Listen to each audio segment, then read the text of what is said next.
विष्णुपदाय कृष्णप्रेष्ठाय भूतले श्रीमते भक्तिवेदान्त स्वामी इति नामिने।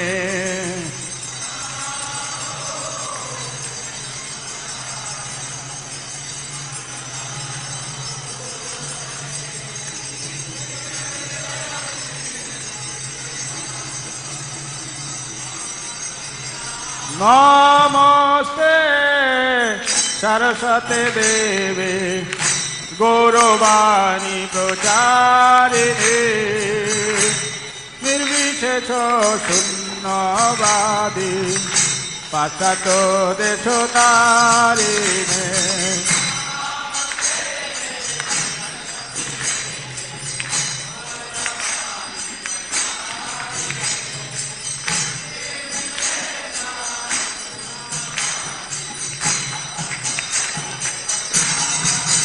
जय प्रभुपाद भक्ति वेदांत स्वामी प्रभुपाद।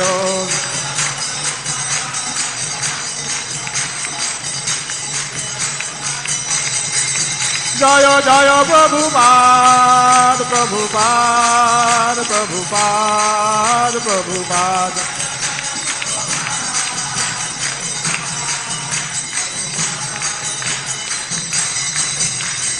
जय जय गौराजादे आरती को शोभा।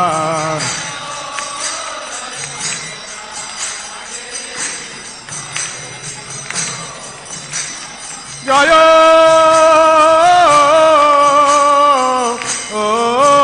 जय गौराजादे आरती को शोभा।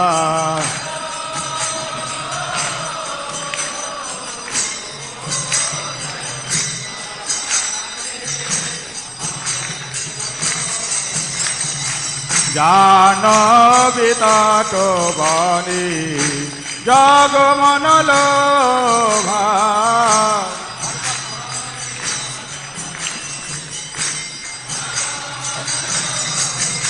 আর जानवितात बनी जग मन लोभा।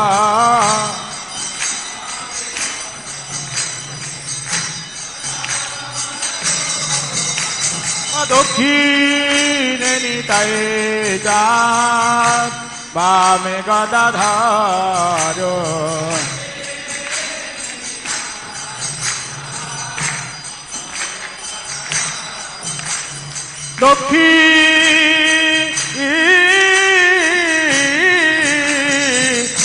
दक्षिणे निताय चाँद बामे गदाधर।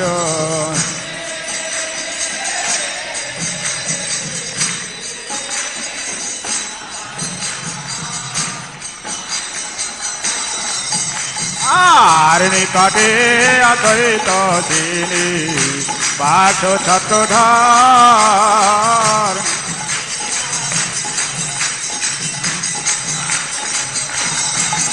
আর নিকটে অদ্বৈত তিনি বাস ছত্রধর।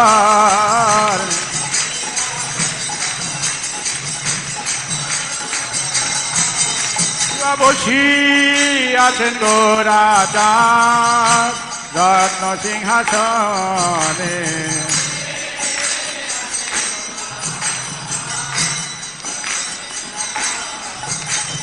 বসি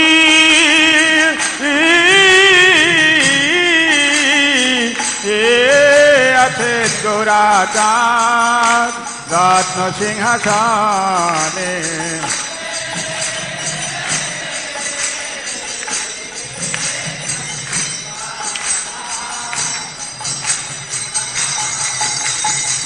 आरती करेन ब्रह्मा आदि देवगणे।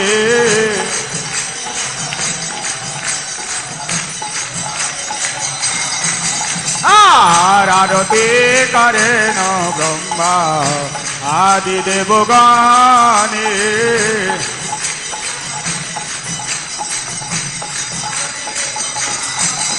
শিবা ব্রহ্মায়াদে দেবগণে আমার গৌরাঙ্গেরা রতি করেন ব্রহ্মায়াদি দেবগণে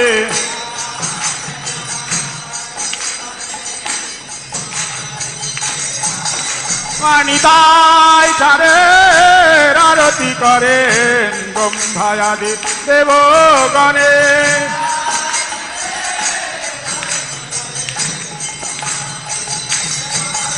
আর রাধা মাধবের আরতি করেন ব্রহ্মায়াদি দেবগণে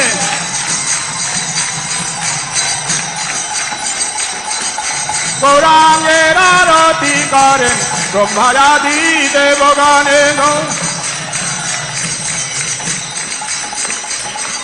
নিতাই চাঁদের আরতি করেন ব্রহ্মায়াদি দেবগণে হরি বল হরি বল হরি বল হরি বল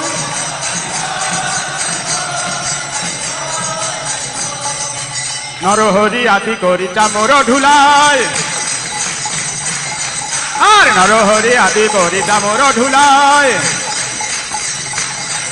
আর সঞ্জয় মুকুন্দ বাসু ঘোষরাদি গায় আর সঞ্জয় মুকুন্দ বাসু ঘোষরাদি গায় এবার শঙ্খ বাজে ঘন্টা বাজে বাজে করতাল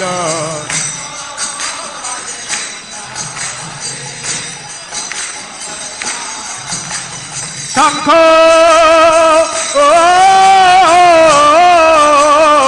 ও বাজে ঘন্টা বাজে বাজে করতাল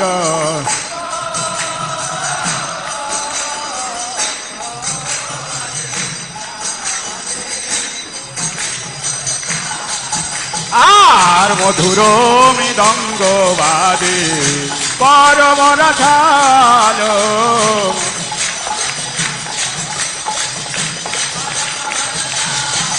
আর মধুর মৃদঙ্গ বাজে পরম রসাল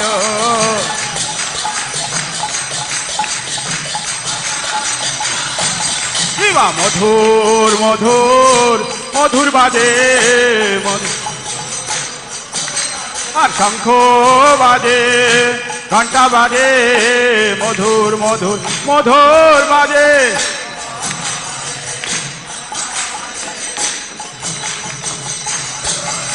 আর গৌরাঙ্গেরা রতি মাঝে মধুর মধুর মধুর বাজে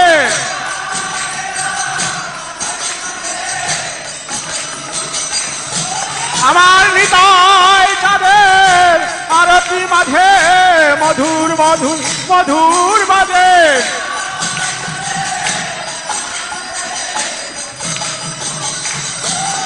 আর রাধা মাধবের আরতি মাঝে মধুর মধুর মধুর বাজে আর খোল বাজে কারো তাল বাজে মধুর মধুর মধুর বাজে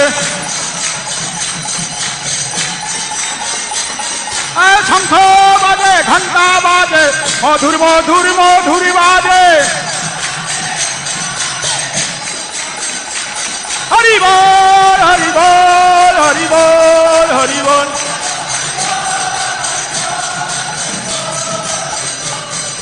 নিতাই গৌর হরি বল হরি বল হরি বল হরি বল বহু কোটি চন্দ্র যিনি বদন উজ্জ্বল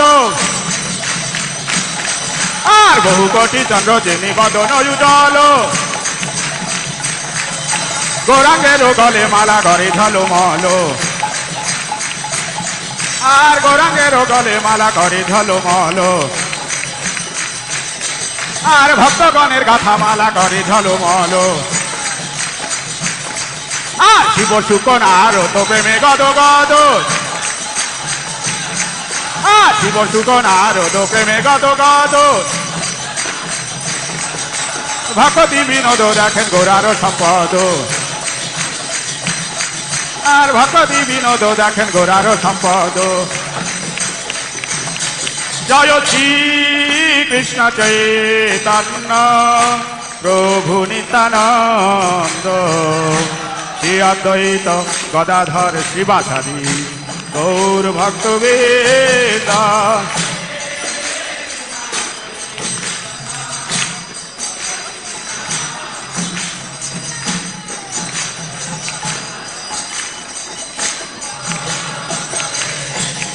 জয় শ্রী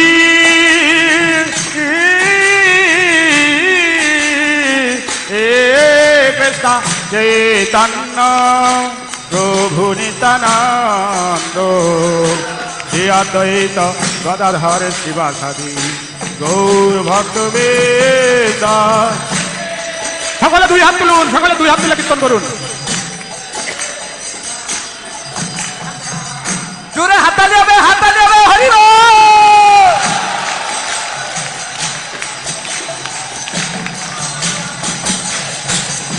বলো হরে কৃষ্ণ হরে কৃষ্ণ কৃষ্ণ কৃষ্ণ হরে হরে, হরে রাম রাম রাম হরে হরে।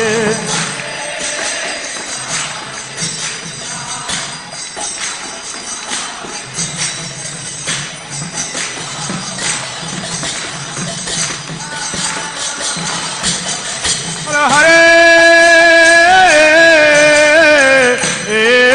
কৃষ্ণ হরে কৃষ্ণ কৃষ্ণ কৃষ্ণ হরে হরে, হরে রাম রাম রাম হরে হরে।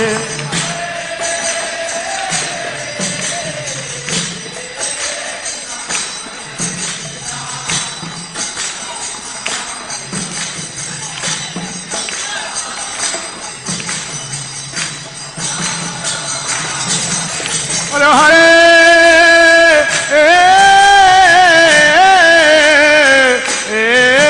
কৃষ্ণ হরে কৃষ্ণ কৃষ্ণ কৃষ্ণ হরে হরে, হরে রাম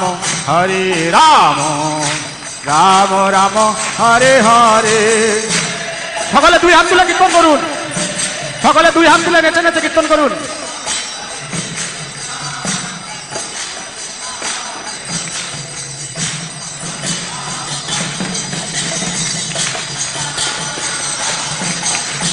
হরে কৃষ্ণ কৃষ্ণ কৃষ্ণ হরে হরে, হরে Ram Ram Ram Hare Hare.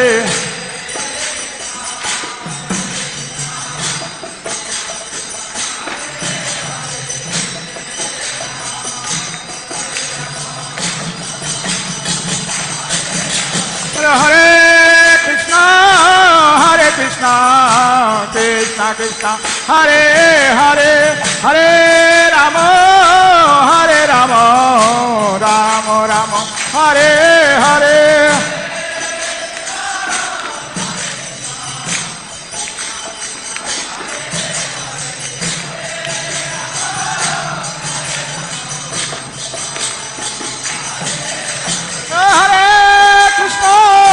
Hare Krishna, Krishna Krishna, Hare Hare.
Oh, I'm sorry, I was on mute all along. So I will repeat myself. Today we are going to be starting the 11th chapter, which is entitled The Universal Form. Up to now, Krishna has been talking about himself and answering all the questions of Arjuna.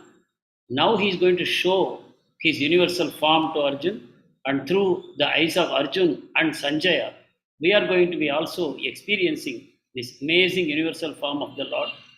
So this way, Krishna is proving that he is the supreme person and nobody is over and above him. That complete demonstration is given by this universal form which is shown by the Lord. Before we enter into today's subject, let us chant the Mangalacharanam prayers, invoking auspiciousness on all of us so that we shall have the ability to understand this esoteric subject matter which is given in Bhagavad Gita. Only by mercy of the Lord we shall be able to understand something out of it. As we become more and more purified, as the contaminations in our heart are gradually removed by practicing the path of bhakti sincerely, we will understand the same subject matter deeper and deeper, more and more, eternally. Hare Krishna. Please join me in the Mangalacharanam prayers.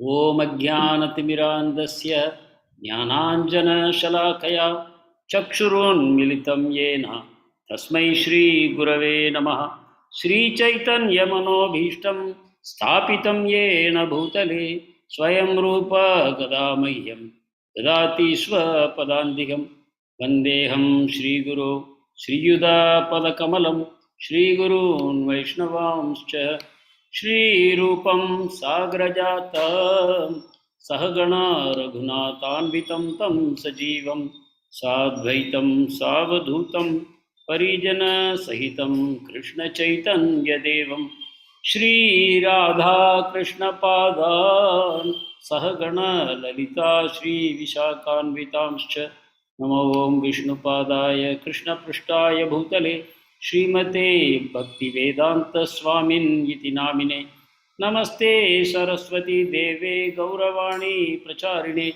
Nirvisesha Sunyavadi Paschatya Desha Tarine He Krishna Karuna Sindhu Dinabandho Jagatpate Gopesha Gopika Kanta Shri Radha Kanta Namostute Tapta Kanchana Gaurangi Shri Radhe Vrindavaneshwari Vrishabhanu Sute Devi Pranamami Hari Priye Neelachala Nivasaya Nityaya Paramatmane Balabhadra Subhadrabhyam Sri Jagannathaye Te Namaha Jai Shri Krishna Chaitanya Prabhu Nityananda Shri Advaita Gadadhar Shri Vasadi Gaura Bhakta Vrinda Namo Mahavadanyaya Krishna Prema Pradayate Krishnaya Krishna Chaitanya Namne Gauratvishe Namaha Panchatattva-atmakam Krishnam Bhaktarupa Swarupakam Bhaktavataram Bhaktakyam Namami Bhakta Shaktikam Vancha Kalpatarubhyascha Kripa Sindhubhyayevacha cha Patitanam Pavanebhyo Vaishnavebhyo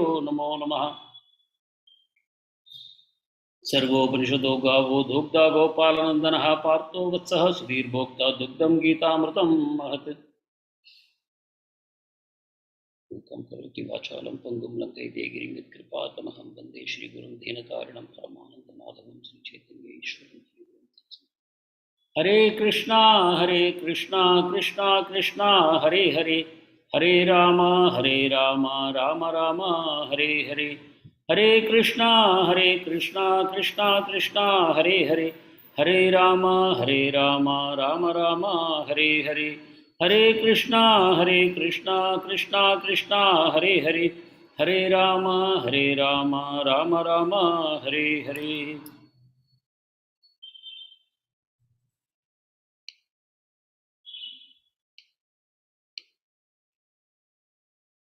So as we were saying, today the Lord is going to show his amazing form by which he pervades the whole of creation. We know in chapter 10 also, the Lord said, I am the super soul within all living entities. And he has also told us in the 9th chapter that the entire material creation is my separated energy, Binna Prakriti, Ashtada, Bhumi Rapunalo Vayakamano Buddhi Revicha, Ahankara Idiyamme, Binna Prakriti Ashtada. There are these 8 separated energies from me.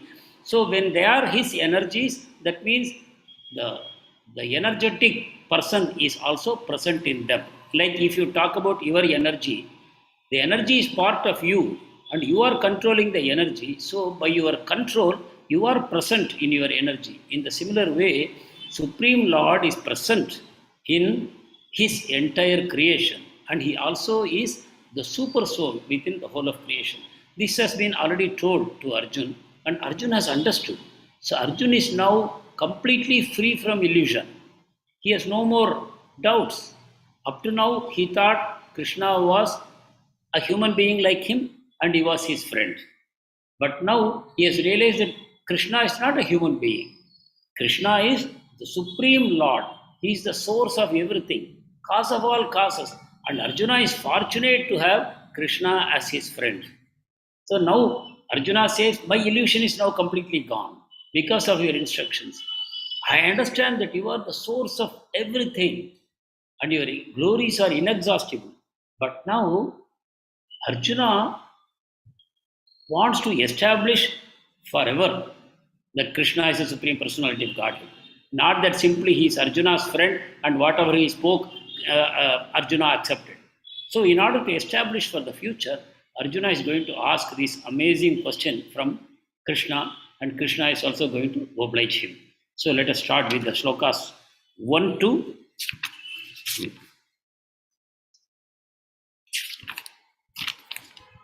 1 to 4. We will read first the universal form, chapter 11. Arjuna uvacha madanugrahaya paramam guhyam adhyatma samhitam yatvayoktam vachastena mohoyam vigato mama. My illusion is gone. Bhavapyayo hi bhutanam shrutau vistaraso maya tvattha kamalapatraksha mahatmyam apichavyayam. I have understood that all creation destruction proceeds from you. And I know you have unlimited glories. Third shloka. Evametad yatha tattvam atmanam parameshvara drashtumichhami te rupam aishwaram purushottama. Arjuna is now asking, I want you to show me that form by which you are pervading the whole creation. If you are pervading the whole creation by your form, then the whole creation should be present within that form, entire cosmic manifestation. I want to see that form in which the entire cosmic manifestation is present. So Arjuna is asking such a question. We would think it is impossible for anybody to show, or for that matter, for anybody to see. So, but he is asking that question. Manyase yadita chakyam maya drashtumiti prabho yogeshvara tatho metvam darshayatmanam avyayam. So Arjuna also very politely and humbly says that if I deserve to see, if I have the qualifications to see, please show me. So here you see, Arjuna is saying, I am now completely free from illusion. So I don't need any more proof. My illusion is gone. Thanks to your instructions. I understood that you are the source of all life and death in material world and your other inexhaustible glories. O greatest person. Now he is not saying Krishna. He is saying, O greatest person. Though I see you in front of me, you are standing here in front of me as Krishna in the two-handed form as my friend. But I wanted to show me your other form by which you pervade the entire material manifestation. Please show me that unlimited form if you think I am qualified. This is what he is saying in the fourth shloka. If I have qualification. So, Prabhupada writes some beautiful purports. So, not only that Arjuna wanted to establish for the future that Krishna is the Supreme Personality of Godhead, Arjuna had one more motive. What is that motive? In the future, because it is Kali Yuga, so many people will come claiming that I am also an incarnation of God. They will say, I am incarnation of God. So, and people will also foolishly flock to them and they will ask them for their blessings. They will be willing to give money to them because they will wash the sins. That's what people want. We commit so many sins. We want them to wash the sins and we want them to give us a lot of wealth and material happiness. So, such gurus will claim, I am an incarnation of God. So, here Arjuna is setting the standard. If someone claims that he is an incarnation of God, you should ask that person, please show me the universal form. Arjuna asked Krishna and Krishna showed his universal form. Unless you show me the universal form, I am not willing to accept that you are God. Or alternatively, we can tell them, please try to lift the Govardhan hill with the tip of your small finger in your left hand. Then I will believe you. So these standards are being set. How to check that somebody is really an incarnation of God or not. So here we see Krishna. From this chapter, we will see not only that Krishna is God, but he is also God of all gods. He is not an incarnation. Rather, all incarnations proceed out of him. We know Mahavishnu is the source of cosmic manifestation. And from Mahavishnu, Brahma comes, and Brahma is a secondary creator. He populates the entire universe. But that Mahavishnu himself is an incarnation or an expansion of the Supreme Lord. Not even direct expansion, expansion of the expansion of the expansion of Krishna. So that way, Krishna is the source of all incarnations. Krishna is not an incarnation. Many of us think Krishna is an incarnation. But Srimad Bhagavatam clarifies, Krishnastu Bhagavan Swayam. Ete chamsa kala pumsam Krishnastu Bhagavan Swayam. Krishnastu Bhagavan Swayam. Krishna tu means but. Krishna is Bhagavan Swayam. He is directly Supreme Lord. Ete chamsa kala pumsam. All the other incarnations, they are all simply expansions of Krishna. Like Rama Avatar, Parshurama Avatar, Matsya Avatar, Kuruma Avatar, Vamana Avatar, Nrsimha Avatar. They are all his expansions. But even though Krishna is listed along with the avatars, but he is not avatar, he is the avatari. He is the source of all incarnations. So that way, Mahavishnu himself is an expansion of Krishna. So that is the thing that we see from this chapter. When Krishna is showing his universal form, we realize that he is the Supreme Lord.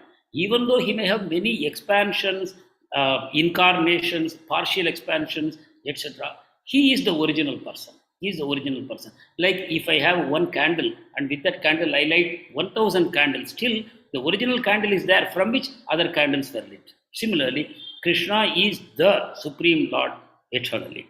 So that is what we are going to see from now. So, fifth shloka. We will read from 5 and 6. Shri Bhagavan Uvacha Pasyame Partha Rupani Shatashota Sahasrasha Nana Vidhani Divyani Nana Varna Kriti Nicha Pashyadityan Vashun Rudran Ashvinau Marutastatha Bahunya Drishta Purvani Pashya Ashcharyani Bharata. So, Krishna is now replying to Arjun. Oh Arjun, readily, Krishna says, oh, you give me some time, maybe I have to prepare myself, I have to take some makeup or not. No, Krishna straight away says, yes, now see my unlimited opulences. Because he is not an imposter. Krishna is not bogus. So Krishna has no hesitation.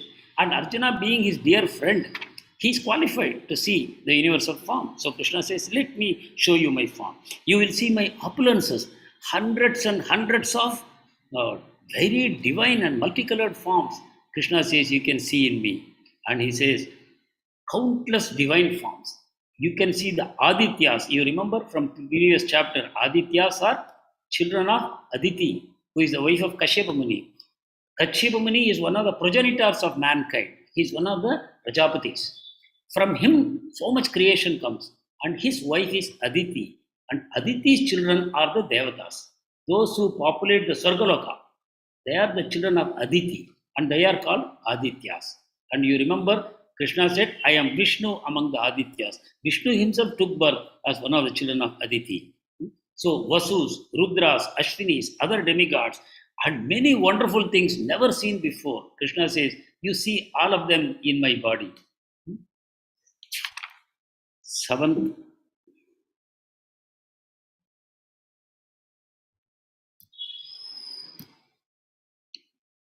Seven and 8. Ihaikastham jagat krishnam pasyadya sacharacharam mama dehe gudakesha yachan yadrashtu vichasi natumam shakyase drashtum anenaiva svachakshusha divyam dadami te chakshuhu pashyame yogamaishwaram. So Krishna says, look, you are going to see my one body, my universal form. In that form, you can see whatever you desire to see. Whatever you desire to see, something that happened in the past, happening now, or that is going to happen in the future, you can see that also. So, this is a very special kind of universal form. This is time, place, everything in one. Here, there, everywhere, past, present, future. Everything is in that one form. So, what is going to trigger your vision? Your own desire. As you want, Krishna says. What you want, you will see in this form. If you want to see the future, you can see. If you want to see 1,000 years ago, that also you can see.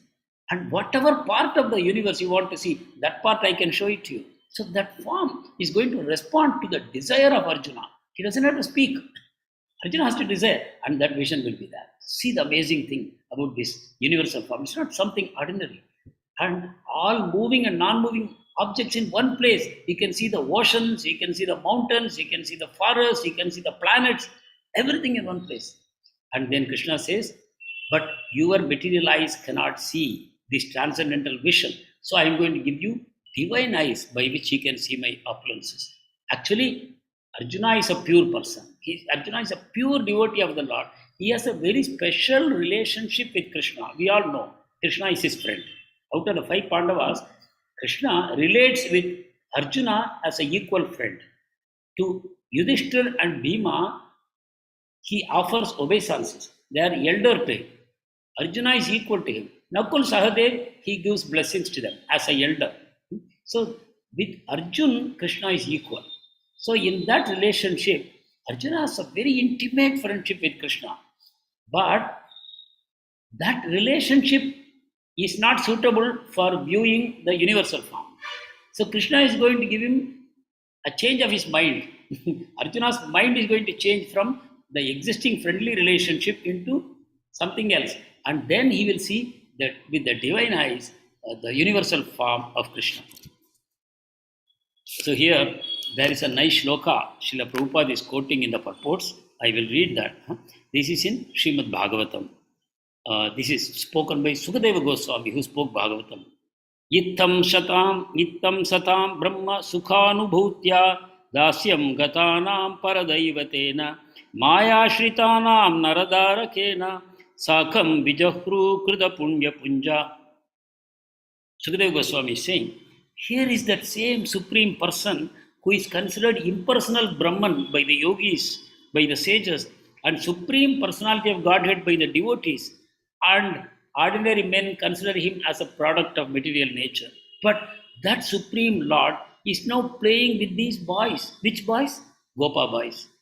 He is playing like an equal with these Gopa boys. So how it happened? Sukadeva Goswami says, for many past lifetimes they have performed pious activities. That means they are great sages who have performed pious activities for many lifetimes. And because of that, today the Supreme Person is playing with them as an equal, as a child playing with them. So this is what we have to understand. Even though he is Supreme Lord for us in this material world, in the spiritual world, for the Gopas and the Gopis, he is one of them.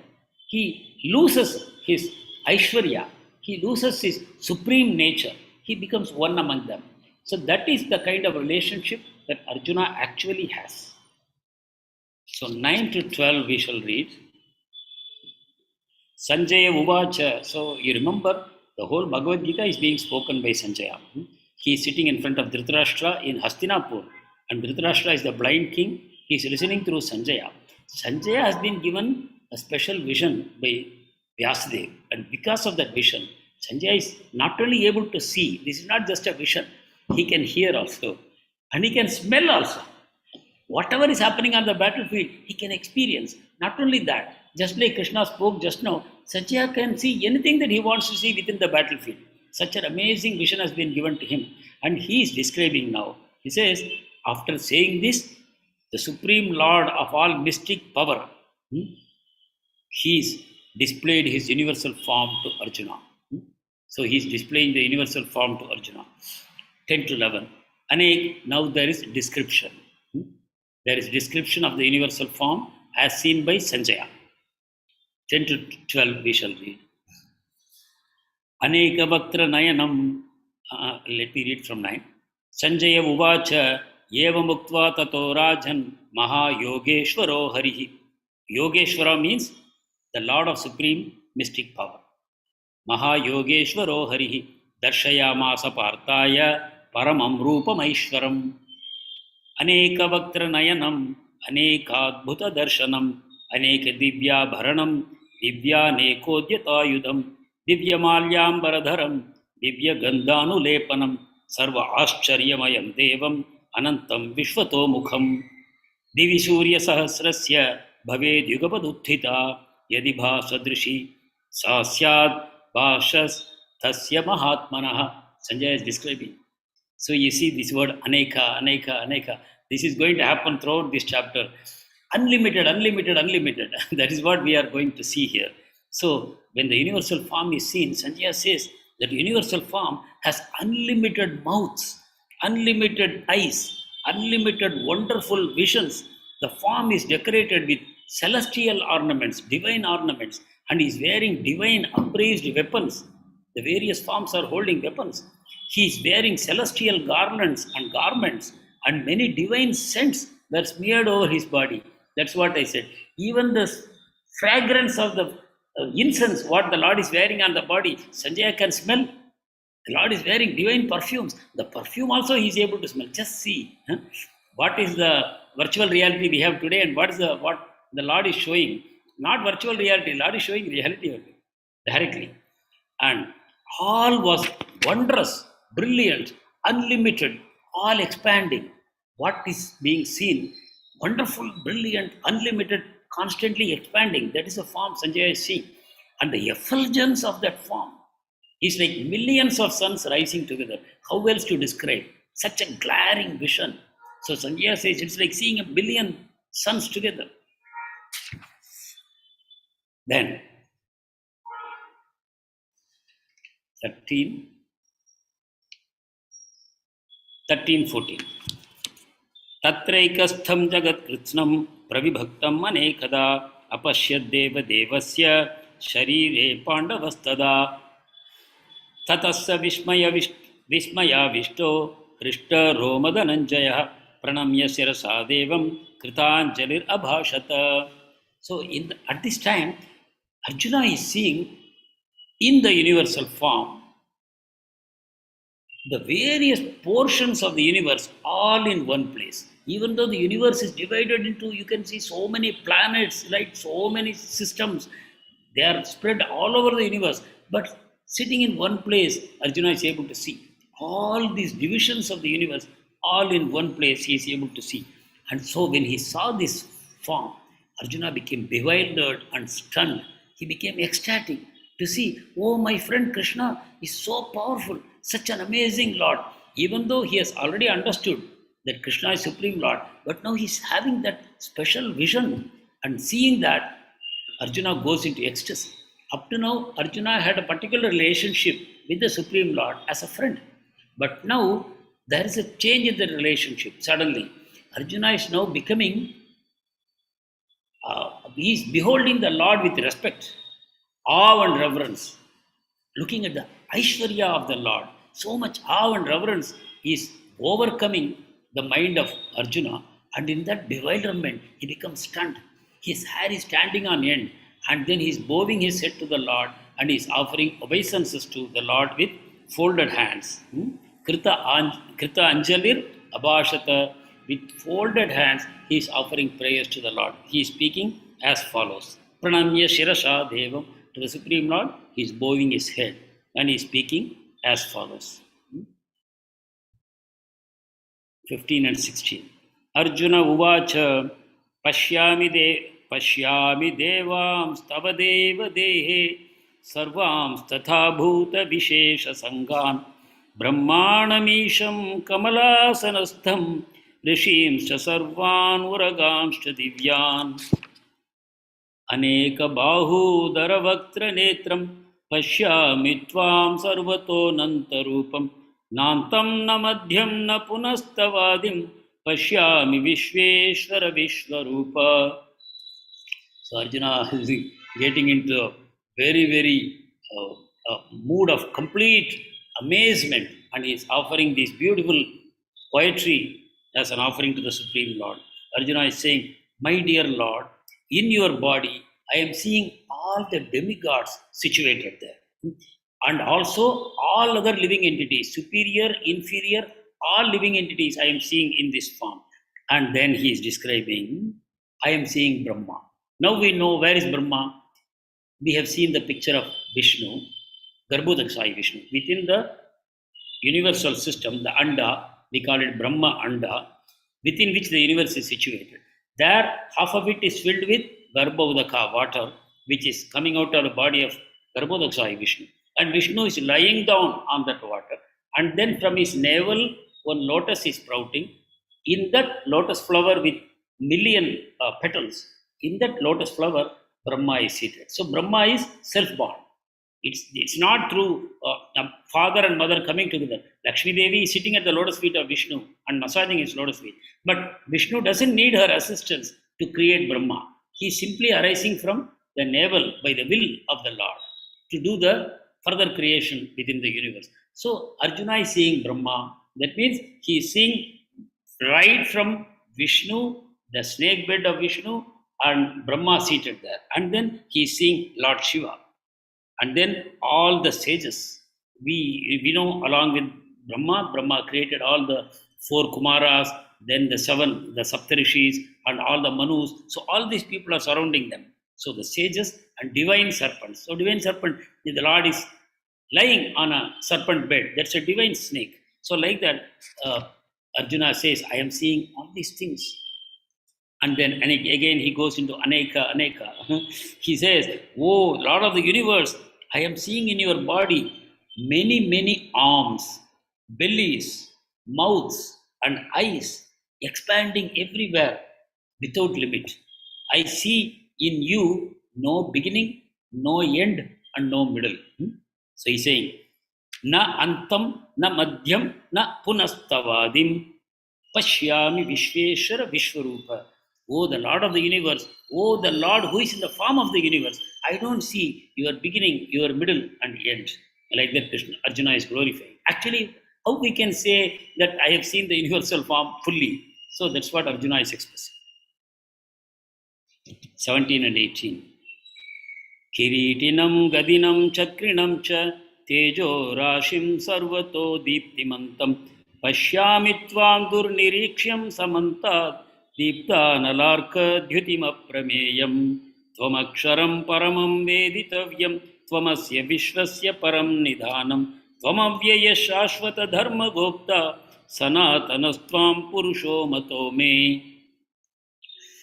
Again, Arjuna is glorifying. Oh Lord, your form is difficult for me to see because the glare is spreading everywhere. Actually, we know that Supreme Personality of Godhead Krishna is in Goloka, and from the transcendental body of Krishna, so much effulgence is coming out, and that effulgence which is spreading in all directions in the sky, spiritual sky, it is called Brahmajyoti. So Brahmajyoti is so glaring, so powerful, it hides the vision of anybody to see beyond that light. So people are able to see only up to that light. So those who see up to that light, they come to the conclusion, this is all. That Supreme Lord is Brahman, which is only light. Formless, only light spread everywhere. So anyone who is not a devotee, be they a jnani or a yogi or a karmi or whatever, the highest realization they can get by performing all kinds of virtuous activities, punya, they can see the light, the impersonal form of the Lord as ever expanding light. That's the best they can see. But the devotee knows this light is simply a covering. Hiranmayena patrena satyasya abhihitam mukham. Ishopanishad says, oh Lord, by a golden plate, your amazing, beautiful form is covered. Please remove that covering so that I can see your beautiful face. Satyakamaya drishyate. I want to see your beautiful form. Please remove that Hiranmayena patrena, the golden vessel which is covering your amazing face. So Ishopanishad says the Lord has a form.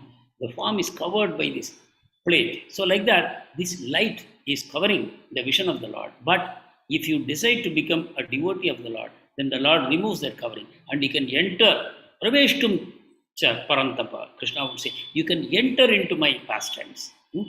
You can go beyond this glare and you can enter into the pastimes of the Lord. So, but Arjuna, now because he is beholding the universal form and he is seeing the glare spreading everywhere, and he says, like blazing fire or immeasurable radiance of the sun, the light that is coming out of this form is like the immense power of the sun, like blazing fire.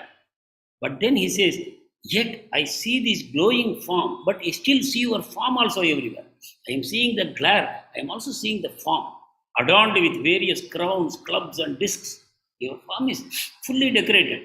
When we see this cosmic manifestation around us, we don't see Krishna in them. But by this special vision, Arjuna is able to see not that Krishna is in everything, but everything is in Krishna. He sees that one amazing, magnificent form of Krishna in which everything is found. Krishna already told him, anything you wish to see, you can see in my form, Arjuna. Anything, past, present, and future. Anything you want, you can see. So Arjuna is seeing that. Then he is concluding, Arjuna is saying, you are the supreme objective. You are the goal. You are the ultimate lakshya, aim for everyone. You are the ultimate resting place of all the universes. The universe will finally rest in you. The whole universe is supported by you. The whole universe is resting in you. You are inexhaustible. Aksharam. You are inexhaustible. Avyayam. And you are the oldest. You are the Purana Purusha. You are the oldest person. Everything else has come from you. But you have no beginning. You have no father and mother. You have no source. You are the source of all sources. And so you are the maintainer of dharma. You are the maintainer of meaning the king makes the law for the land. Whatever king makes law, that is a law for the land. And here, Krishna is the source of all creation. So naturally, dharma will come from him only. The eternal dharma, he is the giver and he is the maintainer. That way, Bhagavan is the source of religion. Dharmam tu sakshat bhagavat pranitam. What Bhagavan says, that is actually dharma. 19 to 21. Anadi madhyantam ananta viryam ananta bahum shashishurya netram pashyami tvam deepta hutashavakram swatejasa vishwamidam tapantam Dyava prithivyor yidamantaram hi vyaptam tvayaikena dishascha sarva drishtvaadbhutam rupam ugram tavedam lokatrayam pravyathitam mahatman. I beg all of you to read all these shlokas of 11th chapter. Amazing. They are all prayers. They are all prayers and descriptions of the Lord's universal form. Of course, as devotees, we are not interested in the universal form. We are very much interested in the beloved form of Krishna in his two arms. But as of now, we are neophytes. We are beginning level devotees. So we need to have both visions. We need to see Krishna as the beloved of his most intimate devotees. But at the same time, we should also know his supreme power. So we have to know his Aishwarya also and the Madhurya also. And once we make slowly progress, then we give up the Aishwarya and we go into the Madhurya aspect of the Lord. So by reading these shlokas, you will see what is the amazing power of Krishna. So from that point of view, I want to really read and appreciate these amazing shlokas that Arjuna is speaking. So in the 19th shloka, he's saying, again, I don't see any beginning, middle, and end. Anadi, madhyantam, ananta, viryam. I don't see, you have no beginning, anadi, madhya, antam. Nothing is there. Adi, madhya, antam. Nothing is there. So when you say, when you think, oh, Arjuna is repeating himself, why, that's not very good. But then Acharyas say, no, it's not a defect. It adds emphasis, and it is actually the experience of Arjuna that is coming out. So whichever way he turns, he is seeing the Lord present in so many forms. So every time he exclaims, oh Lord, you are here, you are there, everywhere. I am seeing hands everywhere, legs everywhere, mouths everywhere, like that. It is again and again coming because he is overwhelmed by the vision of the Lord in all directions, above, below, and all 8 directions all around. He is seeing the Lord covering everything. So that is what he is saying. So he says, your glory is unlimited. You have again unlimited arms, And sun and moon are your eyes. Imagine the Lord, sun and moon are the two eyes of the Lord. And I see from your mouth, blazing fire is coming out. Blazing fire is coming out. And it is burning the entire universe by your own radiance. Your radiance, light coming out of your body, it is issuing from every part of your body. It is covering the whole universe. I don't know how many of you have been to Delhi. And in Delhi, there is a very good temple of ISKCON.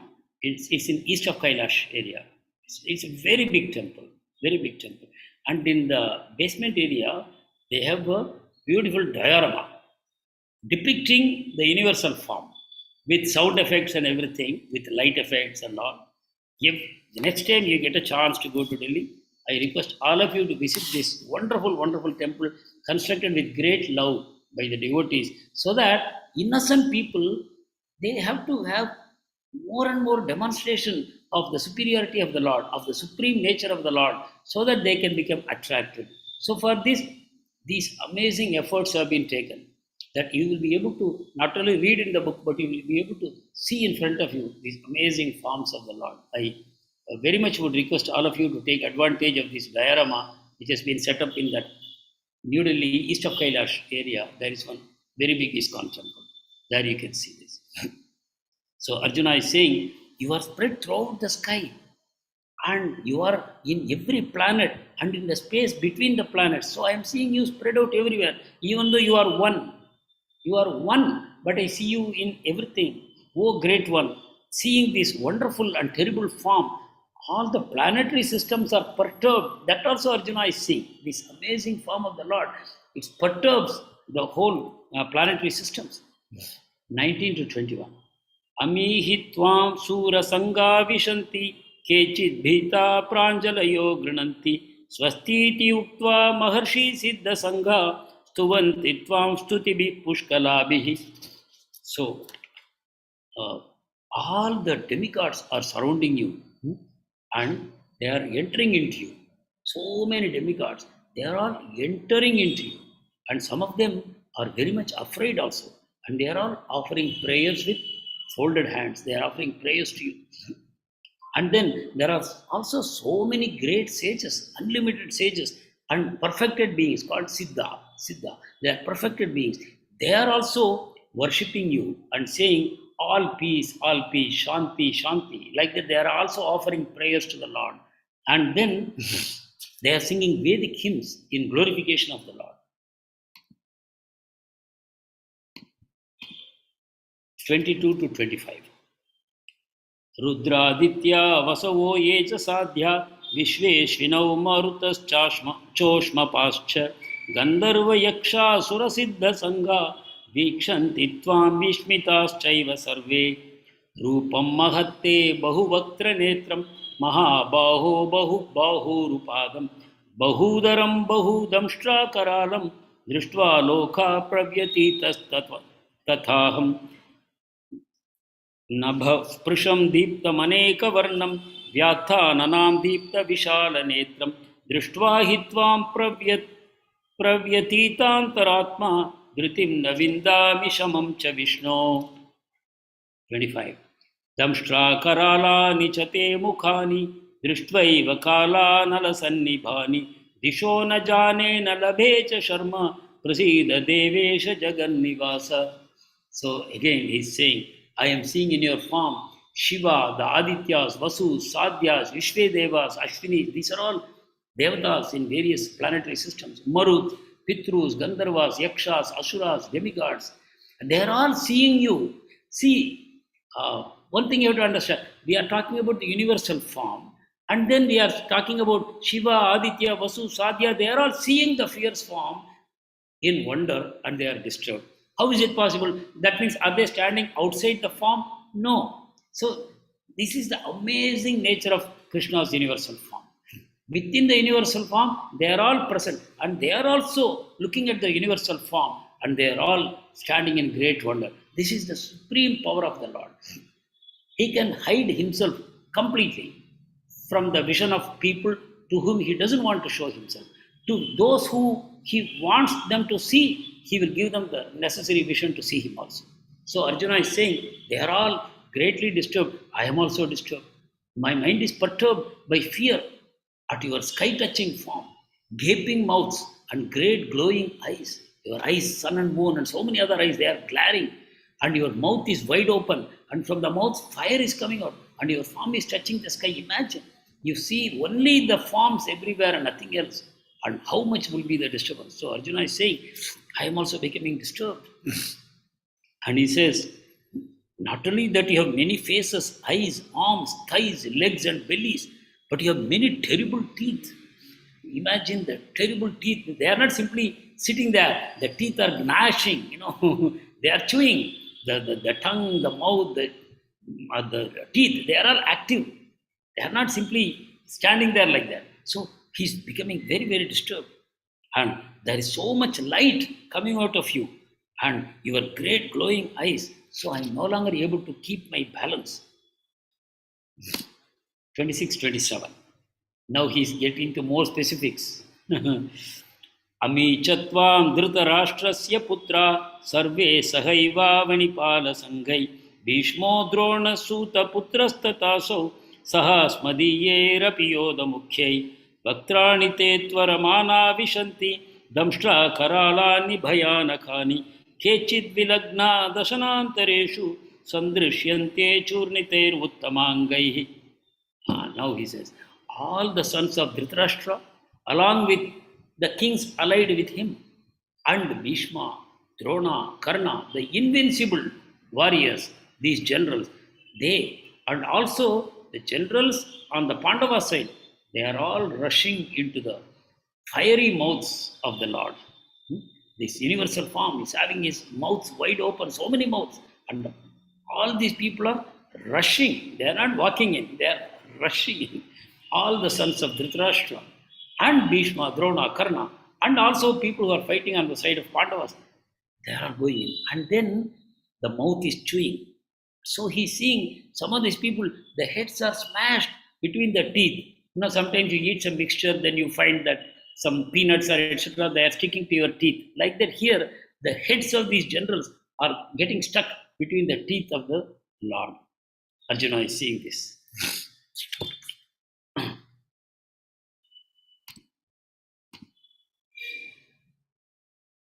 28. And Krishna is describing the vision of all these people entering into your mouth is like rivers entering into the ocean. Your mouth is like the ocean, and all these people, soldiers, 64 crore people were killed in the Kurukshetra battle.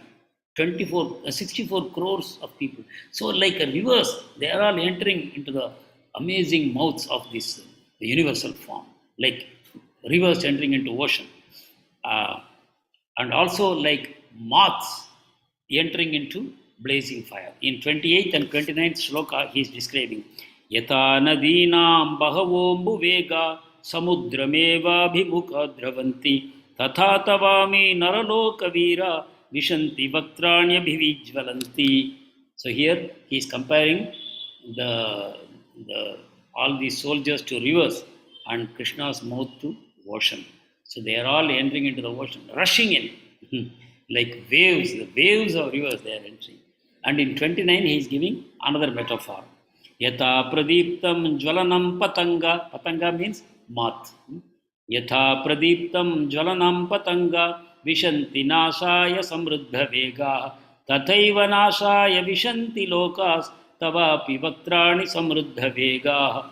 Vegaha, in great speed. You have seen in some of the rainy months, when you keep your windows open, thousands and thousands of moths will enter into your house and they will all start circumambulating your tube light or bulbs. Or if you keep a open flame, they will simply come and offer themselves into the flame and die. In no time, you will find only ashes spread around your candle, open candle. So like that, Arjuna is saying, these people are rushing into your mouths as moths dashed to destruction in a blazing fire. Imagine blazing fire, and insects are coming from all around and they are all falling into the fire and dying. Like that, Arjuna is seeing. All the 64 crore people, they are simply rushing into your mouths and they are getting killed. So Arjuna is realizing, what is this war? They are all already getting killed by Krishna. They are all voluntarily rushing into his mouth and they are all getting killed. What is my role? Arjuna is beginning to wonder. So 29 we have read. 30th shloka. लेलीह्यसेग्रसमानः समन्ता लोकान् समग्रान् वदनैर्ज्वलाभिः तेजोभिरापूर्य जगत् समग्रं भाषस्तवोग्र प्रतपन्ति Vishnu. He's saying, oh Vishnu, I see you devouring all people from all sides with your flaming mouths. Imagine this vision you can see when you go to this temple in east of Kailash, New Delhi. He's saying, from all sides, your mouths are devouring people. And from the mouth, fire is coming. So he is taking them in, chewing them, and burning them also. So that is how powerfully the universal form is destroying. And he is covering all the universe with the effulgence. And he is manifesting terrible scorching rays from his body. Light rays are coming, and they are so hot, scorching rays are coming. 31. आख्याहि मेखो भवान् उग्र रूपो नमोस्तु ते देव वर प्रसीद विज्ञातुमिच्छामि भवन्तमाद्यं न हि प्रजानामि तव प्रवृत्तिम्. So ultimately Arjuna again is surrendering to the Lord and asking these questions. Oh God of gods, Lord of lords, so fierce of form, your form is so fierce to look at. Oh, the primal Lord, you are the God of everyone. So, primal Lord, please tell me who you are. Because he's now seeing a form, it's so violent, this form. And it's simply destroying everything. This form, simply everything is being destroyed in this form. So, he's wondering, what for such a form is there? What is the motive of this form? He's asking, please tell me who you are. I offer my obeisances to you. Please be gracious to me. You are the primal Lord. I want to know about you because I don't know your mission. Who are you? What is your mission? That's what Arjuna is asking. So this is the end of today's session. And the title for today's session is the answer to this question. We are leaving you with this question, but the answer is in the title. So thank you very much for your patience. And now you can ask your doubts, questions, comments. Hare Krishna.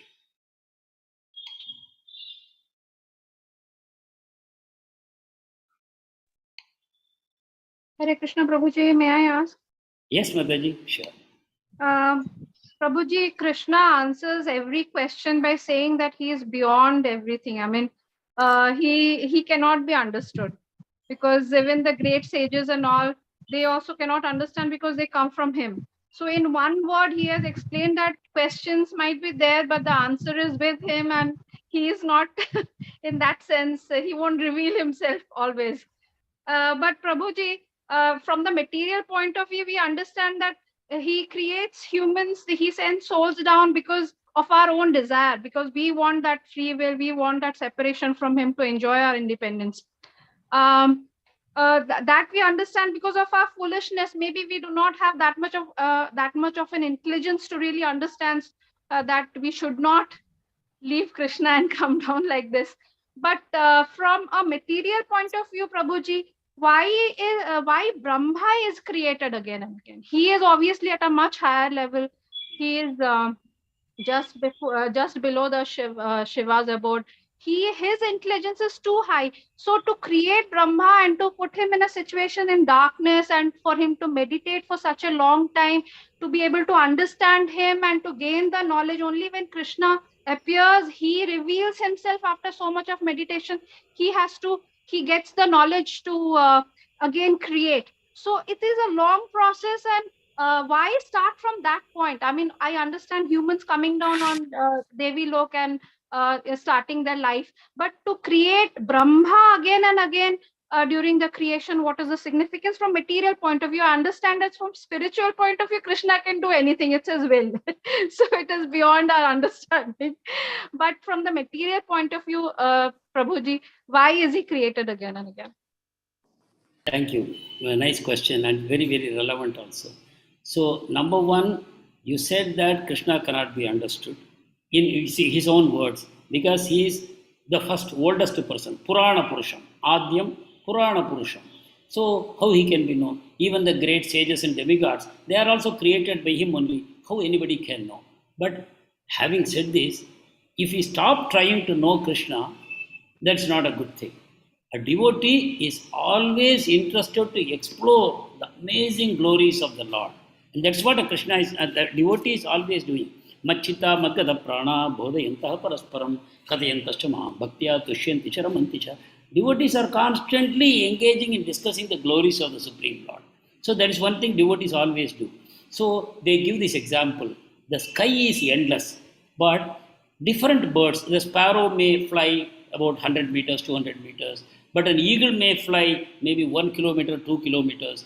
But still, none of these birds can ever cover the whole sky. Or if you take the ocean, there are sea living creatures that are living at a depth of 100 meters. Some of them live at 200 meters. Some of them live even many kilometers below the surface of the ocean. They are all experiencing different aspects of the ocean, but not completely. Similarly, Krishna is the ocean of Sachitananda. He is a ocean of rasa, Akila rasa, Amrita, Sindhu. Sindhu means ocean. So Krishna is a Akila rasa, Amrita, Sindhu. So Akila rasa means unlimited rasas that come out of relationships. So Krishna is willing to exchange relationships, unlimited relationship with every spirit soul. So that way we are constantly experiencing. So to the very effort of trying to understand Krishna fills you with rasa, fills you with taste, fills you with enjoyment, fills you with ecstasy. And that is what the devotees are always doing. So in that sense, even Prahlad would say when offering prayers to Nrsimhadev that I know your glories are unlimited. I know I can never exhaust your glories, but still, when I try to glorify you, that effort comes back to me. It helps me to progress further.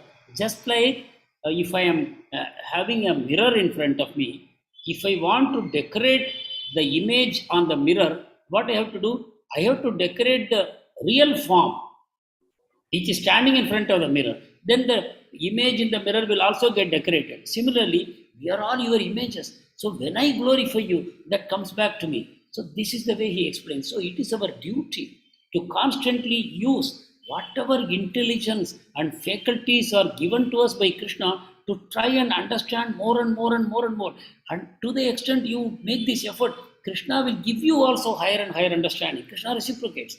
You may say, I am an infinitesimal spirit soul and Krishna is so unlimited. How can I ever know Krishna? But then you are making a mistake there also. What is the mistake? Krishna has unlimited powers. You cannot impose any limitation on Krishna. You cannot say, no, I am so small, so how can I know Krishna? No, if Krishna wants you to know him, he can give you that understanding. Even though you may be like a mustard and Krishna may be like an ocean, Krishna has the power to put the whole ocean inside a mustard seed also. So that way, a devotee is fully competent to understand Krishna. Why? Because of the mercy of Krishna. The inconceivable becomes conceivable because of the will of the Lord. So everything is happening by the will of the Lord. So in that sense, we should never give up trying to understand Krishna. Because if you don't do that, what else you will do? We will become absorbed in material engagements, which is not good for us. So we should all the time be glorifying and appreciating and being amazed by the wonderful qualities of the Lord. This is one thing we have to do. And when it comes to Brahma, first of all, Brahma is not a person. Brahma is the name of a position. Just like Indra is a position, Brahma is a position. So the Lord chooses different living entities to occupy different posts in the universal administration. When the Lord creates a universe, he also creates posts. And all these posts are populated by different living entities by qualification. The Lord chooses. So in that way, Brahma is also a very advanced living entity chosen to occupy that position. When one Brahma dies, another Brahma will take that position. So that is the truth of Brahma when he is born. And Brahma is, after all, a child of the Lord. So the Lord wants to creation is done by the mode of passion. So that passion is going to be invested in Brahma. Not that Brahma is going to become passionate. Brahma is the Lord of passion. Out of the three modes, Brahma is the Lord of passion, Rudra is the Lord of Tamogun, and Vishnu is the Lord of Sattvagun. Not that Brahma is under the control of Rajogun and Shiva is controlled by Tamogun. Not like that. They are the people who are the controllers of these gunas for the purpose of universal administration. So, in that sense, that living entity who is chosen to play the role of Brahma, he is being prepared by the Lord by putting him through this tapas. And so, when he sees only darkness all around him and he doesn't know what to do, the Lord gives him a clue, tapa. The Lord gives him that sound. And then he, after struggling so much to go into the lotus stem and trying as much as possible, completely failing, he comes back in frustration and the Lord gives him that message, tapa. And then he performs tapas. And then what is the reward? He gets darshan of the Lord. And Lord reveals everything, all the Vedas into the heart of Brahma. So you just see, these are all amazing unfolding of pastimes of the Lord. And when devotee talks about it, they meditate upon this, they are also filled with unlimited ecstasy. That's what Arjuna is also telling. The devatas, the perfected beings, the sages, they are all so happy to see this Virat Rupa of the Lord. But at the same time, the demons, they are all running away in fear. You will hear it in the subsequent session. So all these things are happening perfectly. Whatever by the design of the Lord is happening, it's all perfect only. So again, what you said is that whatever the Lord wants to do, we should not question. He has got some design behind it, and so it is very, very true. It is very, very true, because you very correctly said, human being, the entire creation, the cosmic manifestation was created by God for our purpose only. For our purpose only. The whole creation exists for our purpose only. And he is not interested in the creation at all. He is only interested in the souls. So imagine this vast material manifestation the Lord has created only for our purpose, for our use. So when we become purified, we become decontaminated and progress towards him, he picks up the soul with great love and puts him into the spiritual world. So we are all in the process of purification. For a devotee, everything becomes exciting. For a non-devotee, everything causes anxiety. That's all. Is it okay, Mataji? Hare Krishna. Thank you, Prabhuji. Such a beautiful and satisfying answer. Thanks a lot, Prabhuji. Thank you. Hare Krishna. Thank you, Mataji. Hare Krishna, Prabhuji, Dandavats Pranam. Dandavats Pranam, Mataji. Prabhuji, kindly, can you upload all these lectures in YouTube, Prabhuji? Can you share the link? Aishwarya Mataji, can you speak? Hare Krishna Mataji. Yes, Mataji, all the sessions are there in YouTube, Mataji. It will be shared in the group as and when sessions are completed. Okay. So have a complete playlist of all the sessions, Mataji. Okay. Thank you, Mataji. Thank you, Prabhuji. Dandavats Pranam. I can share it to you personally as well, Mataji. Thank you, Mataji. Hare Krishna. Hare Krishna, Prabhuji.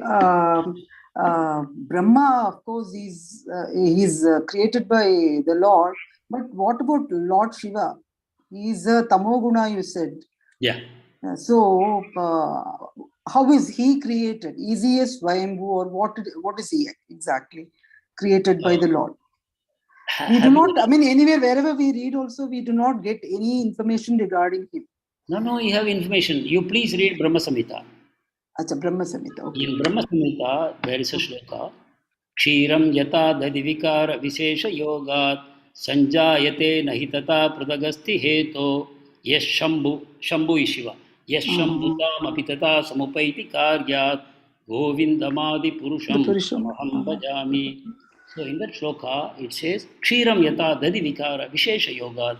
How milk becomes transformed into curd by a special dispensation. By mixing a little sour substance into milk, it becomes curd. Similarly, Lord Vishnu, Lord Krishna, he transforms himself into Lord Shiva for a special purpose, to give mercy to the fallen souls of this material world. So that way, Shiva is not a jiva like us. Hmm. That we have to understand. And he has a special Dhamma also. That also is in Brahma Samhita, it is there. Devi Mahesha Haridam Suteshu Teshu. Like this material universe is arranged like that. First it is Devi Dhamma, which is where we are living. It is under Durga Devi. Devi Dhamma. That is a material creation. Devi. Above this there is Mahesha Dhamma. If you are in Devi Dhamma, this is material world which is subject to creation and destruction. But Mahesha Dham is above this. That's not destroyed. Mahesha Dham is beyond destruction. Devi Mahesha. Then Haridama. So that is the highest. Haridama is the Vaikuntha planets. So between the Vaikuntha planets and this Devi Dhama, under Durga, there is a special place called Mahesha Dham, where Lord Shiva resides. And then when he manifests into this material world, he comes as Ekadasha Rudras. These could be, some of them could be ordinary souls also. They could be living entities who have developed the necessary qualification to occupy those positions. They become positions. But in Maheshadam, where Sadashiva is there, he is only a transformation of the Supreme Lord. In that sense, he is not a living entity like us, not a soul, Shiva. Thank you, Prabhuji. That means he is not annihilated at all. No, he is not a Never. No. Thank you, Prabhuji. Hare Krishna. Hare Krishna, Prabhuji, Dandavat Pranam. Hare Krishna, Dandavat Pranam, Prabhuji. Brahmasutra அப்படின்னு ஒரு புக்கை refer பண்ணியிருப்பாரு. பிரம்மசூத்திரமா பிரம்ம சம்ஹிதாவா ரெண்டு வேற வேற. Okay, Brahmasutra அப்படிங்கறதுதான் பார்த்த மாதிரி ஞாபகம். பிரம்மசூத்திரம் சொல்லுங்க. கீதையில சொல்லியிருப்பாரு ஸ்ரீகிருஷ்ணன். அந்த புக் தமிழ் வெர்ஷன் கிடைக்குங்களா? பிரம்மசூத்திரம் அப்படிங்க, சூத்திரம் அப்படின்னா ஃபார்முலா இல்லையா, ரொம்ப condensed version of, it's like பிரம்மானா அப்சல்யூட் ட்ரூத்னு அர்த்தம். Brahma means absolute truth. Sutrana formula. So it's a formula of the supreme truth. Vyasadeva is so powerful that he has written that Brahma Sutra. In just a few lines, he has described the Supreme Lord. But on the Brahma Sutra, by using that Brahma Sutra, so many wrong interpretations have come because it is so crisp. How anybody can understand it completely? So what Adi Shankaracharya did, he picked up that Brahma Sutra and he wrote one Bhashya. Bhashya means commentary. It's called Sariraka Bhashya. He concluded that Brahman is impersonal. By using the same Brahma Sutra, he concluded that Brahma, the Supreme Lord, is impersonal. But Vyasadeva, who is the author of this Brahma Sutra, he himself wrote Srimad Bhagavatam as the natural commentary of Brahma Sutra. How can we say this? Because Bhagavatam also starts with the same line with which Brahma Sutra starts. Janmadhyasya etaha. That line is there in Brahma Sutra. With that line, this Bhagavatam starts. Om Namo Bhagavate Vasudevaya. So he first declares that Bhagavan is Vasudeva, his Supreme Lord. Then he says, Janmadhyasya etaha anvayat yatartascha arteshu vijñasvarat. That way Bhagavatam starts. And so the point is, Srimad Bhagavatam is the natural commentary on Brahma Sutra. Brahma Sutra is so crisp. So by reading Srimad Bhagavatam, you can understand the meaning of Brahma Sutra.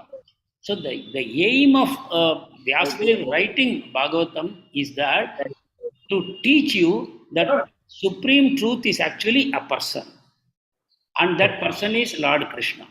So that people who follow the wrong interpretation of Adi Shankaracharya can save themselves by reading Srimad Bhagavatam. So otherwise, there are books written on Brahma Sutra, but I would not recommend that you should read it. We cannot understand. And we cannot understand. Actually, if you read Chaitanya Charitamrita, in Chaitanya Charitamrita, there is a nice conversation happening between Chaitanya Mahaprabhu and Prakashananda Saraswati, who is a follower of Adi Shankaracharya in Varanasi. So Adi Shankaracharya, this Prakashananda Saraswati is asking Chaitanya Mahaprabhu, you are a sannyasi, you should be reading Brahma Sutra and the commentaries by Adi Shankaracharya. Why are you not doing that? You are simply chanting Hare Krishna, Krishna Krishna, Hare Hare, Hare Ram, Ram Ram, Hare, and you are dancing. You are only being very emotional and you are not very logical. Why you are doing this? You join us, we will teach you Brahma Sutra, like that. And then he replies, And who is Chaitanya Mahaprabhu? He is Krishna himself. And what he is saying?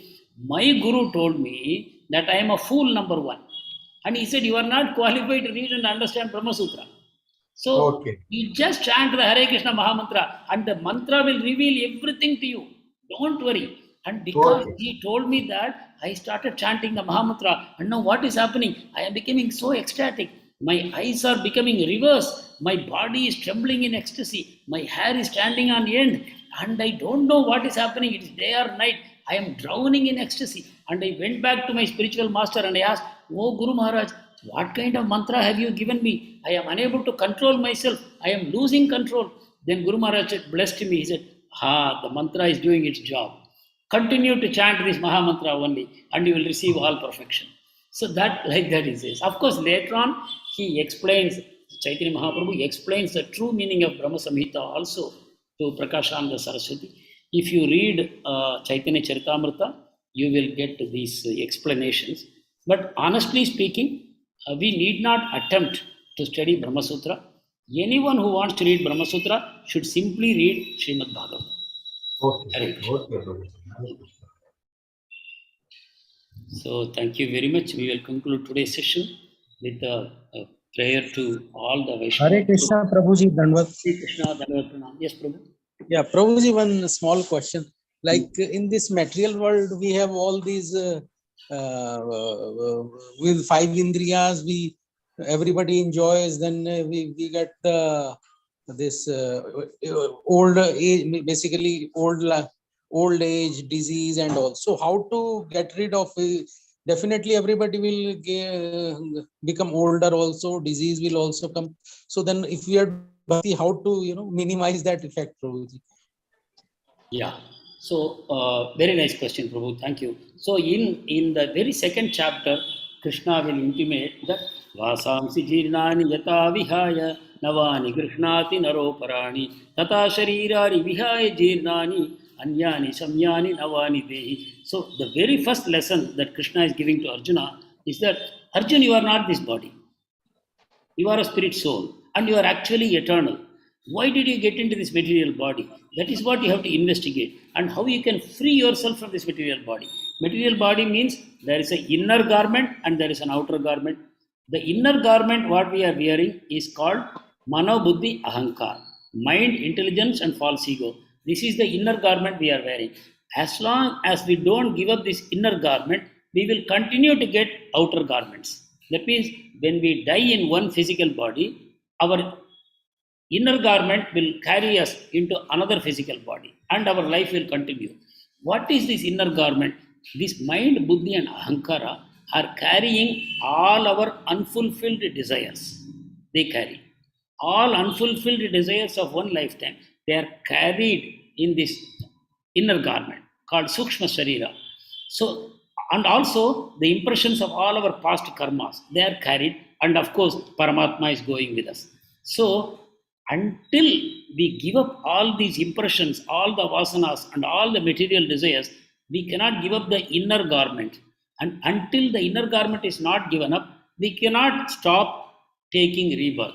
So, the best recommendation what Bhagavad Gita gives is that, okay, it talks about Karma Yoga, Jnana Yoga, Ashtanga Yoga, all these things. But ultimately, Krishna recommends, do bhakti. And ultimately, in the 18th chapter, Krishna says, Sarvadharman Parityajya Mam Ekam Sharanam Vraja. So, Krishna is recommending, perform bhakti to me purely, and by doing that, give up all your other engagements with this material world. So, what we do now, we do sadhana bhakti. In sadhana bhakti, we start doing bhakti as recommended by our acharyas, and as we start doing that, we gradually develop detachment with the material world. Actually, Prabhu, we are all influenced by three gunas, sattva, rajo, tamo guna.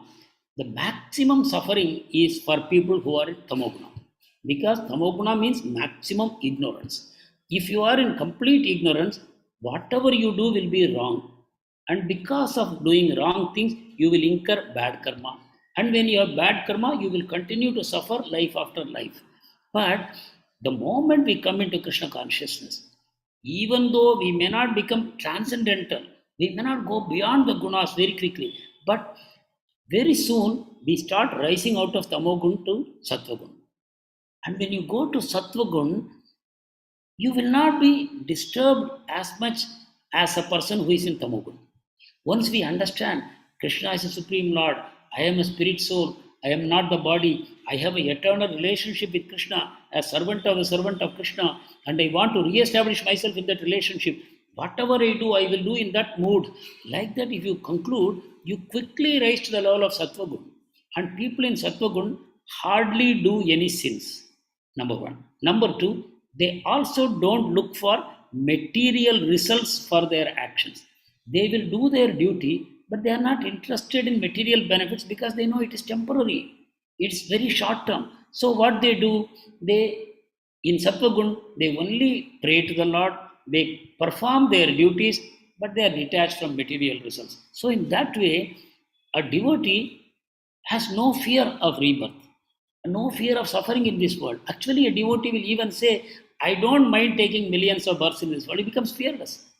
Because Krishna, you only give me your remembrance, life after life. If I remember you, I will not do anything wrong and I will not suffer also. So, remembrance of Krishna is the key. Not that, oh, I have to take rebirth in this world, how many times I am worried, I am afraid. No. As long as we are a devotee and you have faith and love for Krishna, there is no fear of rebirths also. Hare Krishna, Prabhu. Is there anything more you want to know? No, Prabhuji. Hare Hare Krishna, Krishna. Prabhuji. Thank you. Hare Krishna. Thank you so Prabhuji, much. one more question, small question, Prabhuji. Yes, yes. Sorry to take your time. Actually, Prabhuji, now since you were telling that continuation, I would like to have this clarification. Like Krishna is there with the, even in the embryo stage, when the in the womb of any mother, the child is there, Krishna is there. Since it is considered that it is a big prison, like every child is there in the womb of mother. In that condition also, Krishna is there. Why it is that Krishna also has to, like he is put into this suffering, like only that embryo, the child is getting all these sufferings, how the child is not able to move, or whatever the mother is consuming, that heat or hot or spicy food is getting, like the burns and all, like the embryo has to get affected. Why is that Krishna has to be there, and why at that stage Krishna is also like put into this trouble, Prabhuji? Thank you. Thank you, Mataji. Very, very nice question. Actually, I have a friend. When you ask this question, I only remembered him. He would say, people will pray, Krishna Daya Karo. Krishna, give me mercy. But there are some advanced devotees, they say, not Krishna Daya Karo, Krishna Ko Daya Karo. Give mercy to Krishna. Why? I'm not asking, like I don't have that much qualification for that. No, in devotion, all these things happen. So, what he would say, don't eat junk food, he would say, because Krishna is saying, Aham Vaishvanaro Bhutva Praninam Deha Mashrita. He says, in the form of Vaishvanara fire, I am in your digestive system. And whatever you eat, Pachami Annam Chaturvidam, whatever you eat, I am digesting it. So, we eat because the tongue is demanding we put anything and then we swallow. Then who is digesting it? Krishna is digesting it. So don't eat all nonsense. He would say, Krishna ko daya karo. So like that. So actually, Mataji, the suffering in this material world is not because of the external conditions. The suffering in this world is only because of our attachment to the external conditions. We are thinking, I am this body. And we are thinking the experience of this body is my experience also. But you see, Krishna has taken so much effort to create this very complex cosmic manifestation. But Krishna is not at all interested. You remember the definition of Bhagavan?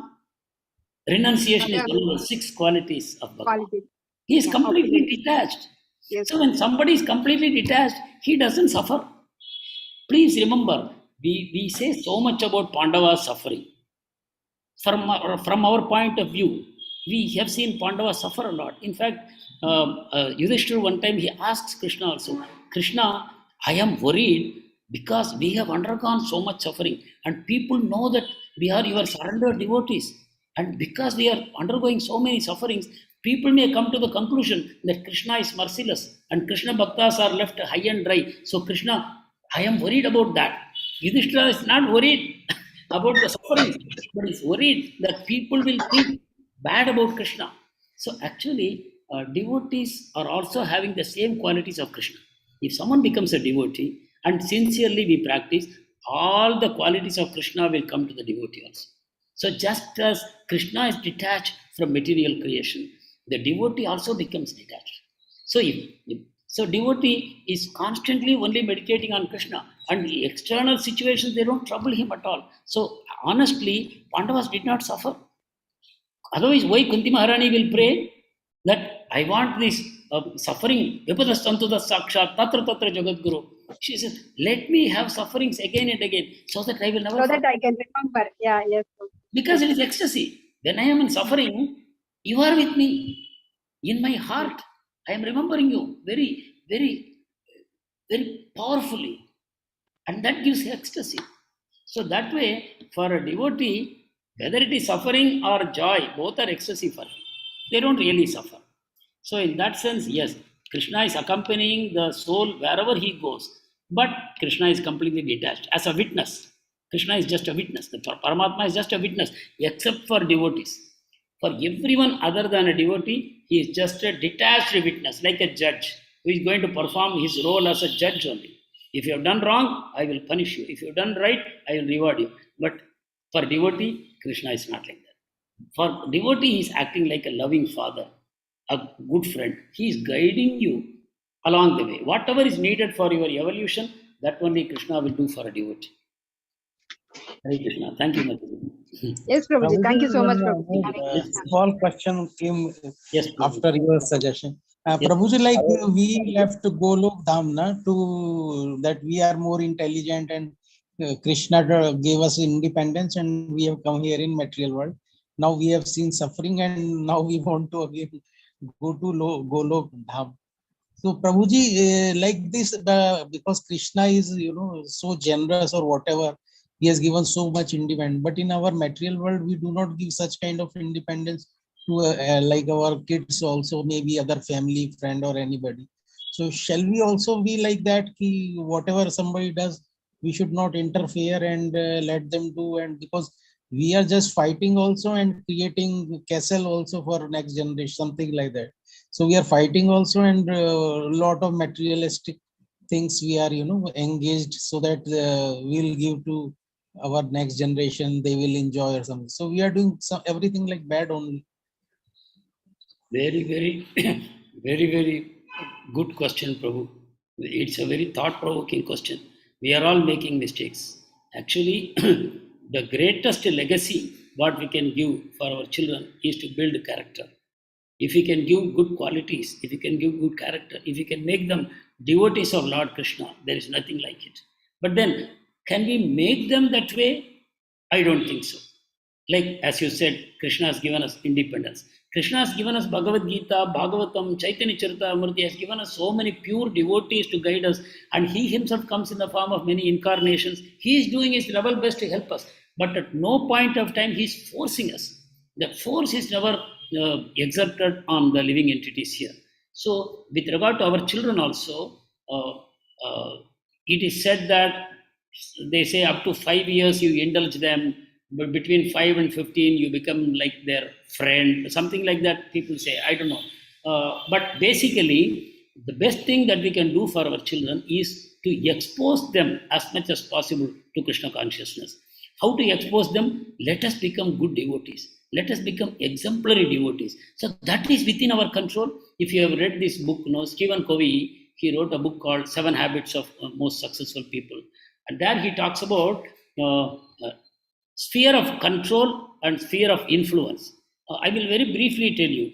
See, we are worried about the policies of the central government. We are worried about the policies of the state government. We are worried about the policies of the local ward councillor or the corporation, etc. And we are worried about the corona and so many things which are all beyond our control. So these are all the areas in which we are concerned. So the sphere of concern, sorry, not influence, sphere of concern is very, very large. But our sphere of control is very small. If you examine, sometimes we think my family is within my control. No, family is not within your control. My organization, my subordinates, none of them are within my control. If you look deeply, only you have control on yourself.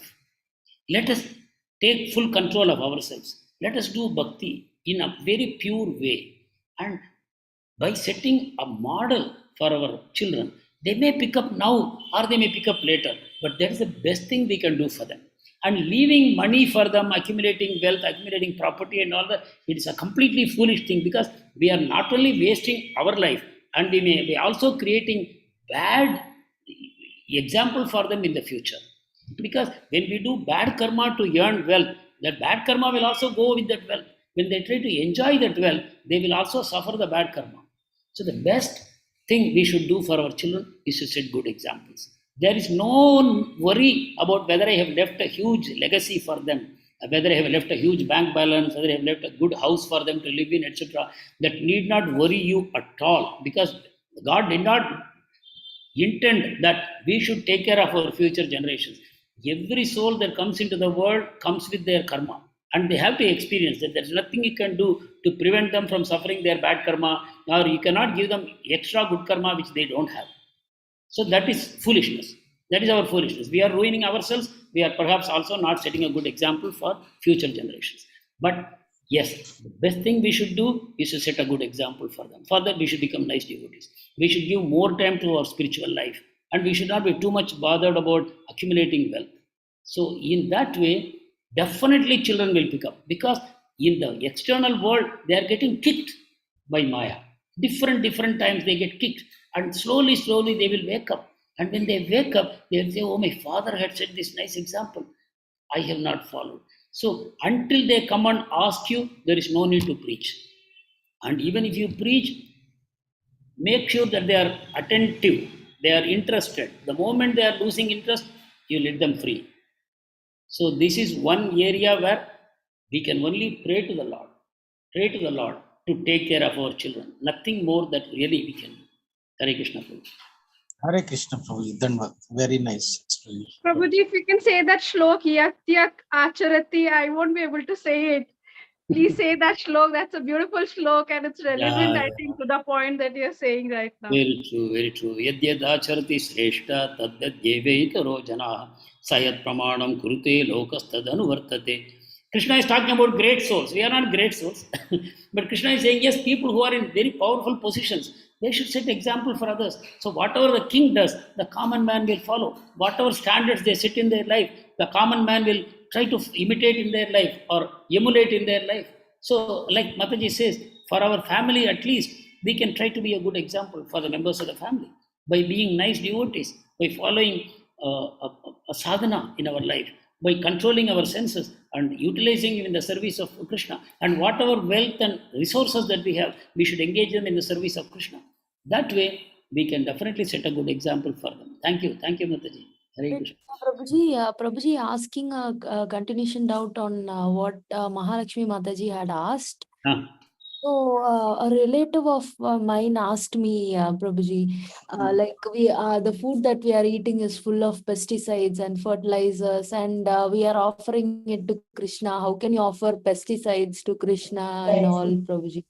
Yes, it's a very good question. It's a very good state of consciousness. I have been telling in our classes in the past that we should offer the best to Krishna. If you read Chaitanya Charitamrita, there is a story of one Raghava Pandita, no? Damodara. Raghava Pandita. There's a story of a devotee called Raghava Pandita. Chaitanya Mahaprabhu narrates this story. Nobody knows, but Chaitanya Mahaprabhu is the Paramatma in everybody's heart. So he has seen what Raghava Pandit does. What Raghava Pandit does, he has many coconut trees in his garden, but he doesn't like those coconuts.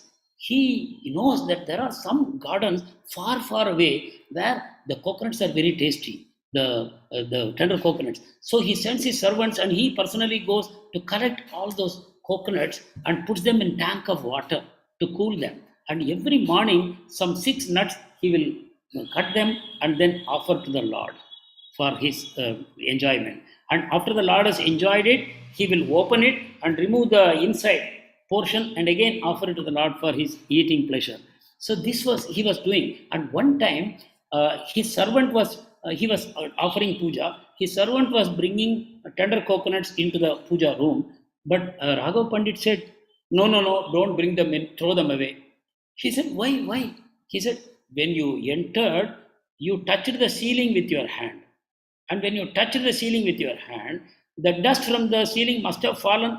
There must be some dust sitting there, even though you are cleaning it every day. People are walking. When people walk, the dust from their feet will fly up, and something may be sticking there that may have fallen into the tender coconut, so throw it away.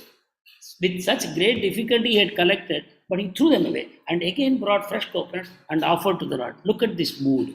So, we are not at that level, but let us take some lesson from here. We should always offer the best to Krishna. Offer the best to Krishna. But then, having said that, we should not say, no, I am not getting the best, or I cannot afford the best. I am eating something indifferent food, so I will not offer to Krishna, I will eat that. That is not the correct lesson to be drawn. That is not the correct lesson to be drawn. That means we are trying to cheat Krishna. So whatever best we can afford, we should offer to Krishna. And that is what we accept as our prasadam. Whatever best, whether it is food, or whether it is the dress, or whether it is the ornaments, or the way we maintain our altar, or the incense we offer, or the ghee lamps we offer, whatever we do, the way we celebrate the festivals like Janmashtami, Gaura Purnima, Radhashtami, we should celebrate them gorgeously with the best that we can afford. With that consciousness, our bhakti will grow very, very fast. Hare Krishna. Is it okay, or did I miss out anything, Mataji? Hare Krishna. Yes, Prabhuji. It's clear, Prabhuji. Thank you so much, Prabhuji. Hare Krishna. Thank you. Hare Krishna. Vancha kalpatarubhyascha kripa sindhubhya cha patitanam pavanebhyo vaishnavebhyo namo namaha. Ananta koti Vaishnava Vrinda ki jai. Srila Prabhupada ki jai. Gurudev ki jai. Hare Krishna Prabhuji, Dandvat. Hare Dandavat pranam Krishna Prabhuji. Hare Prabhuji. Krishna Prabhuji. Hare Krishna. Dandavat pranam. Dandavat pranam Prabhuji. Hare Hare Krishna Prabhuji, Dandavat pranam. Hare Krishna Prabhuji. Hare Krishna Mataji. Hare Krishna Prabhuji, Dandavat pranam.